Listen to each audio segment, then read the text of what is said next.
Pernah nggak sih kepikiran alat yang kita genggam setiap hari ini, yang jadi jendela kita ke seluruh dunia, jangan-jangan malah bikin kita lupa sama diri kita sendiri?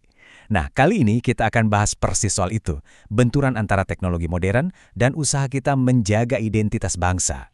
Coba kita mulai dengan pertanyaan yang personal banget.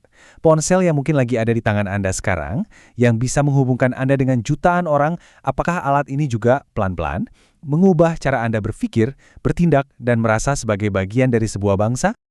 Oke, kita mulai bedah masalahnya ya. Di bagian pertama ini, kita akan lihat dulu gimana sih era digital ini menciptakan sebuah dunia yang seolah-olah nggak punya sekat lagi. Para ahli menyebut zaman kita sekarang ini sebagai revolusi industri 4.0. Kalau dulu ada mesin uap, terus ada komputer. Nah, revolusi yang keempat ini ngasih kita internet super cepat di kantong. Inilah yang menciptakan dunia tanpa batas, di mana informasi dan budaya dari belahan dunia manapun bisa sampai ke kita dalam sekejap. Dan dampaknya tuh nyata banget. Banjir informasi tanpa filter ini ternyata bawa banyak tantangan. Riset-riset nunjukin loh, rasa cinta ke produk lokal mulai melemah, gaya hidup makin ke barat-baratan, sampai nilai sopan santun tradisional juga bisa luntur. Jujur aja kita mungkin lebih hafal tren TikTok global daripada permainan tradisional kita sendiri kan? Nah, kutipan dari salah satu sumber penelitian ini kena banget. Ada anggapan kalau yang lokal itu artinya kuno, ketinggalan zaman, sementara yang datang dari luar, dari barat, itu pasti modern dan lebih keren. Pola pikir kayak gini nih, yang jadi ancaman sesungguhnya buat identitas budaya kita. Oke, kita udah lihat masalahnya. Sekarang, kita geser ke solusinya. Dan jawabannya mungkin bukan sesuatu yang super canggih, tapi justru sesuatu yang udah kita kenal baik. Jadi, ini poin pentingnya. Buat melawan dampak negatif teknologi, para ahli nggak menyarankan kita bikin aplikasi tandingan. Justru sebaliknya, mereka ngajak kita buat kembali ke dasar dan memperkuat pondasi pendidikan kita. Lewat apa? Lewat mata pelajaran Ilmu Pengetahuan Sosial atau IPS. Kenapa harus IPS? Karena IPS itu bukan cuma soal hafalan tanggal atau nama ibu kota. Tujuannya jauh lebih dalam dari itu. Ada 4 dimensi utama. Pengetahuan, biar kita paham. Keterampilan, biar kita bisa berpikir kritis. Nilai, buat ngebentuk karakter. Dan yang terpenting, tindakan, supaya kita mau terlibat langsung di masyarakat. Ujung-ujungnya, keempat dimensi tadi itu tujuannya cuma satu, membentuk warga negara yang baik. Bukan cuma yang tahu tentang negaranya, tapi yang benar-benar peduli, bertanggung jawab, dan aktif ikut membangun bangsanya. Tapi kurikulum yang bagus, ya nggak akan jalan tanpa guru yang hebat kan? Nah, sekarang kita lihat keterampilan sosial apa aja yang wajib dimiliki para guru di era modern ini. Supaya misi ini berhasil, kuncinya ada di guru. Mereka nggak bisa lagi cuma jadi orang yang mentransfer informasi. Guru harus jadi teladan, jadi role model yang menguasai 3 pilar keterampilan sosial ini. Pilar yang pertama adalah komunikasi. Ini bukan sekedar ngomong yang jelas ya, tapi lebih ke kemampuan membangun empati, mendengarkan, dan juga cerdas dalam bernavigasi di dunia digital, supaya bisa membedakan mana info yang benar dan mana yang hoaks. Pilar kedua, kolaborasi. Di zaman yang serba individualis ini, guru harus bisa mengajarkan pentingnya kerjasama.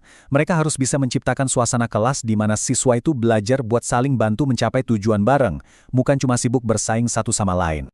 Dan pilar yang ketiga, ini mungkin yang paling penting, yaitu partisipasi. Ini soal mengubah ilmu jadi aksi nyata.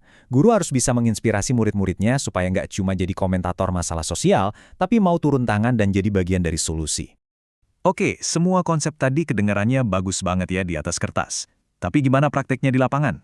Sekarang, ayo kita lihat strategi dan tantangan nyatanya. Salah satu strategi utamanya adalah mengubah cara belajar dari yang cuma menghafal jadi memaknai. Caranya, ya dengan membalas isu sosial yang lagi hangat di kelas atau bahkan ajak siswa belajar di luar. Kunjungan ke museum atau monumen itu bukan lagi sekedar jalan-jalan, tapi jadi cara buat menghubungkan mereka langsung dengan akar sejarahnya. Buat lihat tantangannya, kita bisa intip hasil penelitian lapangan, contohnya seperti yang dilakukan oleh IAIN Metro ini.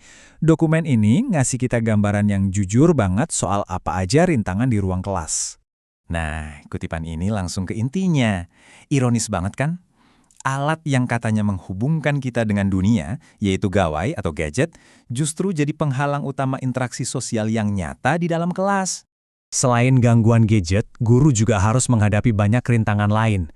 Mulai dari siswa yang memang pemalu, gaya komunikasi kaku yang mereka bawa dari rumah, sampai dinamika pertemanan yang kadang malah nggak mendukung buat belajar bareng. Dengan semua tantangan itu, sebenarnya apa sih tujuan akhir yang mau kita capai? Yuk kita tarik kesimpulannya di bagian terakhir ini.